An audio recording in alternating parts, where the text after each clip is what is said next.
Okay, hi, Paul Slack is Good News Broadcast and peace, Pause the World for Peace, and our activities for peace. And I'm bringing that up right up front because we're here with Ari Mittleman. Hey, Ari, how are you? Good, good. Thanks for the opportunity. Well, I'm looking forward to it because you've written an important piece of work and you have a beautiful history of doing good in this world. Paths of the Righteous, Inspirational Stories of Heroism, Humanity and Hope in Lieu of the Deadly Rise of Antisemitism, Racial Motivated Crimes, and Shootings. So actually, our Peace Day through the United Nations, 193 countries, their outreach this year is for end racism. And our also focus greatly is peace through water, because water is another concerning global security situation. Now, why do you write about these kind of subjects as opposed to others? This series subjects and good ones, heroism. So, Paul, I didn't set out to write a book. I always mention that I'm from Pennsylvania originally. I live in Maryland now, but I mentioned that for two reasons. Number one, growing up in Pennsylvania, if someone said, "What are you going to be when you grow up?" I don't think author would have been on the top 10 list, probably not even the top 15. And number two, on a serious note, what happened in Pittsburgh the last Saturday in October 2018, it just was a punch to the gut. That's a community I know incredibly well, and just innocent Pennsylvanians doing something that I'm sure many of your followers, your viewers do. They went to their house of worship and they lost their lives and their families' lives, and the community of Pittsburgh was forever changed. Yeah, that was a terrible, terrible scenario, as it is always in that kind of settings. Actually, I might have started off as Reverend Paul Slackus, and I'm very Jewish, but I also went to an interfaith seminary started by Rabbi Gelberman, and it was called the New Seminary. So I became an interfaith minister ordained by the state of New York for all faiths and spirituality, of which I personally, I'll just throw it in there just so you know a little bit about me, because I guess I thought I'd become a rabbi, but it was too much, and I don't think it's exactly how I think. I think more, and I follow Judaism. I grew up kosher and everything, built the temple and President Hadassah, so on and so forth.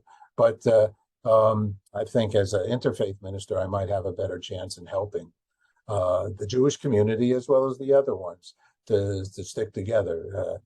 Fortunately, would you find that with religion, I'm also a John Lennonist who said no religious. You, what do you think? I mean, people have killed over religion, the Crusades, and all kinds of Yiddish, Mishigas. So, what do we do with religion? What should we do? Well, perhaps we just take a step back. So, my book profiles 8 non-Jews, diverse non-Jews from Okay. the United States and from abroad. They all happen to be different denominations of Christianity. I, they've gone above and beyond for my community in recent years. What happened in Pittsburgh, unfortunately, was the worst, most violent anti-Semitic attack in U.S. history, but it wasn't the only one. Shortly after, in April 2019, there was the attack on the synagogue outside of San Diego on the last day of Passover. It was at that point, about 2 weeks later, that I began this book project in earnest, looking for inspiration. The individuals I profile, to get to your question, I don't know that they're regularly attending a house of worship. I don't know that they're deeply spiritual. But what I do know is that they did what is just not too common. They stood up, they spoke out. By no means is that the lucrative path. By no means is that the easy path. Throughout history, you mentioned crusades elsewhere, it's very easy to put your head down, to look the other way in the face of the horrible things happening in the community. But occasionally, I think we'd all prefer more often, people do speak up, and in the process, they educate their peers and hopefully they right whatever wrong. Well, I love that. We're actually a good news broadcast, and we really believe. My mother, when she's librarian at Temple Emmanuel here in New York, gave me Reverend Norman Vincent Peale's book, The Power of Positive Thinking. And I think it goes hand in hand, and probably why I'm doing good news broadcast or been in the communications business my whole life, is that positiveness. So let's go right to your book. So give us an example of one of some of these eight and their heroism, and what's the background here? Well, as I mentioned, this began in earnest in the spring of 2019. My wife and I were in Israel for the holiday of Passover, and it was a trip that we were very much looking forward to. I had never been there over Passover, and it was just it coincided with Easter and Orthodox Easter for that matter too. So it was just it almost felt like the country doubled in size, and but as we just mentioned, we're getting on a plane with a rush of emotions of what just happened in San Diego. It just brought me personally back to a kind of dark, depressed place, similar to what happened after that horrible morning in Pittsburgh. 2 weeks after that, literally just 2 weeks after that, a black firefighter from South Florida was speaking in my community in Maryland. And I had little interest in attending, but I did because my wife is persuasive. And she said to just stay for a few minutes. I stayed for the full 2-hour program. And he started sharing how he spends, as a volunteer, his vacation time putting out wildfires set by terrorists in Israel. And I just said, wow, there's just people who are not household names that are doing really inspiring, meaningful work. So had a conversation with him the next day, and one thing led to the other. And I'm just so grateful that these diverse individuals gave me their time and their perspective, and more so just that they're in the trenches each and every day doing really, really powerful work. So share some of that good news, like uplift our community of listeners and viewers. Tell us some of the things that they did that enough for you to put them in a book and to share them. Do I have this right? Yeah. So as I mentioned, there's 8 total, 4 men, 4 women, some from the United States, some from abroad, Black, white, Latino. It's always difficult to single anyone out. Anyone, they're all winners. They're all winners. We are all. Yeah, I don't want to. Would you feel uncomfortable saying one or another? No. I'm absolutely happy to give your viewers a snapshot. But at the risk of starting with one, I don't want to. It's like asking a teacher who his favorite student is. Okay. So how about for example, I'll give you an example. It's up to you. I was honored, and I'm still kind of pinching myself that this happened. I was honored in May to get to go over to Zagreb, Croatia, where the Croatian government decided, along with the Israeli embassy, to translate my book into Serbo-Croatian. And we did an entire day of programming around the launch of the translation. The reason for this is one of the individuals I profile. So we go from a black firefighter to a Croatian medical doctor. And not a household name, Dr. Dragan Primorac. But he was studying up in Connecticut. Listeners will remember that in the 90s, Croatia was born of war, the fall of the Yugoslavia. And he was studying for his MD, PhD, and his professors were the first Jews that he ever met. And, obviously when they're in a medical class, he's not really talking about religion or anything like this. But what happened is all these topics they were learning, topics I frankly don't understand because I don't know anything about science, with the advent of DNA technology, they took into the field, literally the killing fields and the mass graves of Croatia and Bosnia. And in the process, he learned about the horrors of the Holocaust. This wasn't taught in Tito's Yugoslavia. And it led to an entire national conversation in Croatia. And I think folks would now say that when you look across Europe, where unfortunately anti-Semitism is raging, in Croatia, is an exception to the rule, and it all just because of a happenstance conversations between this doctor and his professors. We like that one. You know what? If you want, I like how you thought of the 8 people. I'm into that. It's like when my grandkids play ball nowadays. It's not who wins the game. Everybody's a winner on the field, right? This is a better way. I'm into that better way. I'm not into winning. I'm not into Academy Awards. It's all in Yiddish. We call it bupkis to me. So everybody's important, all 8 of them. Give me a one sentence, half a sentence on each one of them. This way we'll get some sense and we'll read then about them. So staying in Europe, I guess we might as well. Just doing this geographically. I also profile an attorney in Germany who I would argue is really the leading restitution expert across Europe, and I'm sure many of your listeners are deeply familiar with the landscape through movies like Monuments Men and Women of Gold. But getting property that might have been a parent's or a grandparent's back is not the easiest, and that's a perfect example. Certainly not the most lucrative path for him, but this is what he's plunged his career into.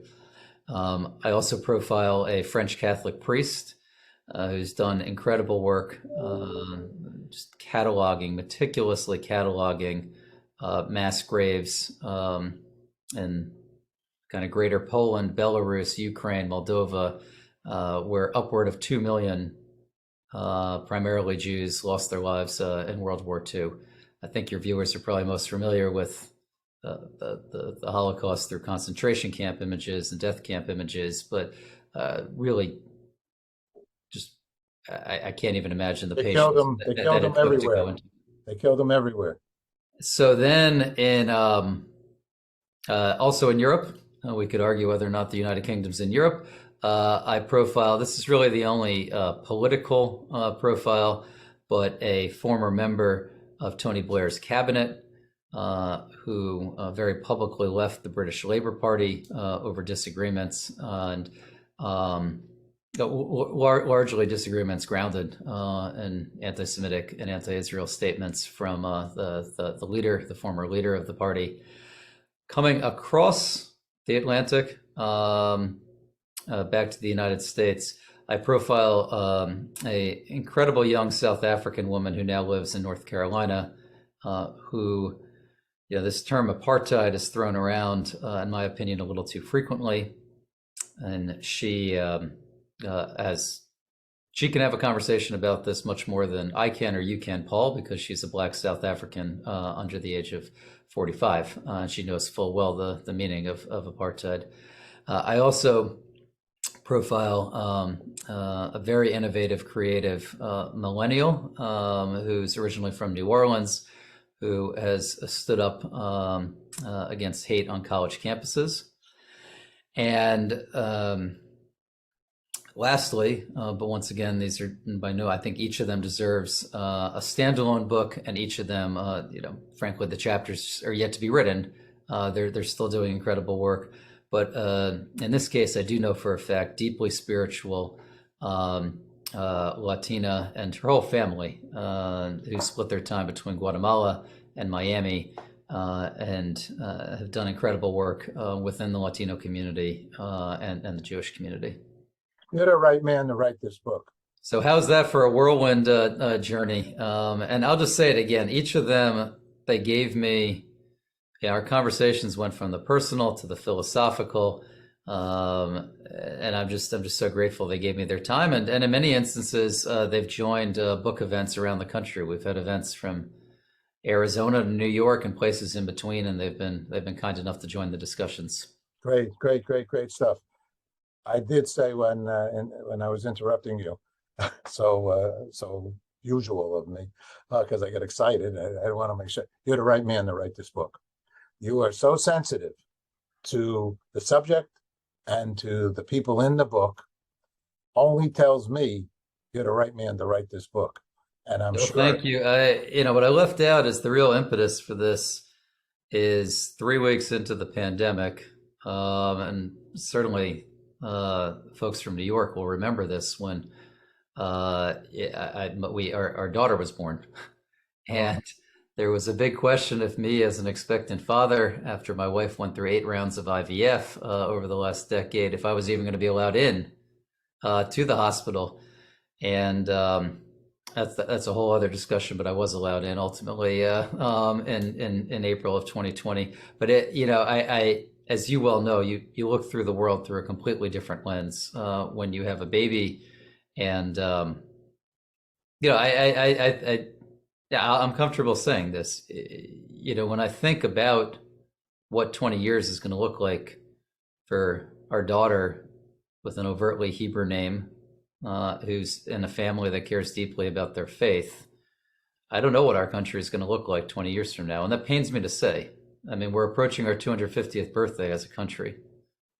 And I just don't understand why there's armed law enforcement outside of houses of worship in the United States. And unfortunately, that is the case across the New York tri-state and here in Maryland. Yeah, it's a problematic situation that we are sure working hard to change through our peace events and our outreach for many years. No, you certainly are, and that's why I was eager to sit down. You mentioned this with your background. Someone, when we launched this event, we launched the book with some events in Florida. Obviously, Florida, February, it made sense. And someone said, "Well, standing on one foot, give me the synopsis of your book." And I said, "Okay, that's an interesting challenge." The prophet Isaiah. This is how I responded. I said, "The prophet Isaiah commands the Jews to be a light unto the nation." I said, okay, I learned that in kindergarten, but it's pretty damn dark out there now. Who are the non-Jewish luminaries that are bringing a little good, positive, uplifting inspiration to our community during these dark times? The good news is there's millions of them. So, we're going to be fine, says Grandpa Paul. So, but I'm possessed to continue on because I'm Grandpa Paul. My kids are just coming back from camp today. I didn't talk to them in 8 weeks. I had withdrawal. So, it's our future generations. Our whole broadcast, our whole Peace Day is built around our next generation, especially with the subject of water and ending racism. So, it's great talking to you. Let's see how we can collaborate in some other things. I like what you're doing. Tell me a few more things. Do you have a website? We do. The publisher, I'm honored to work with the oldest and largest publisher out of Israel, Geffen Publishing House, and the website that was launched is just my name.com. So ARIMITTLEMAN, Mittleman.com. What do you think of that?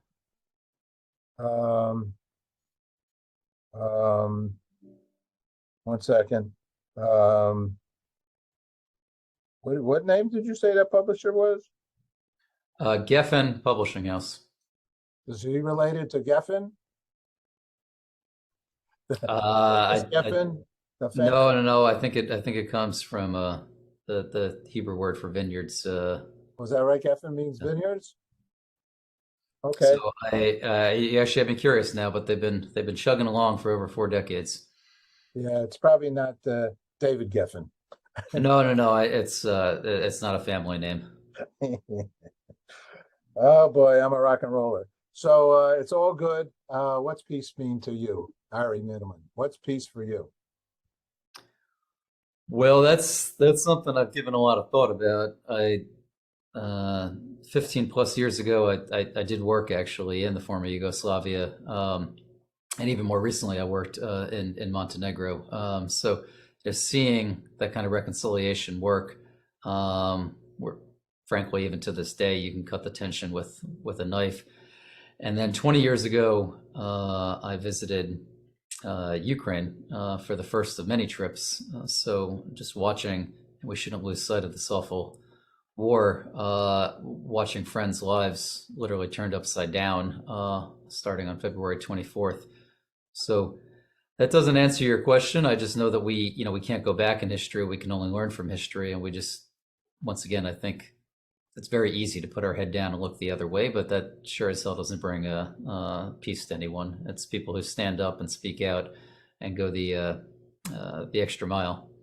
That I would also just say I was privileged to work with Lord David Trimble, who won the Nobel Peace Prize for his work in Belfast and the Good Friday agreements, and we're mourning him. Less than a month ago, the world lost him, and just another example. It would have been very easy for him to take, but he stood up and spoke, and to thank God there's peace in Northern Ireland.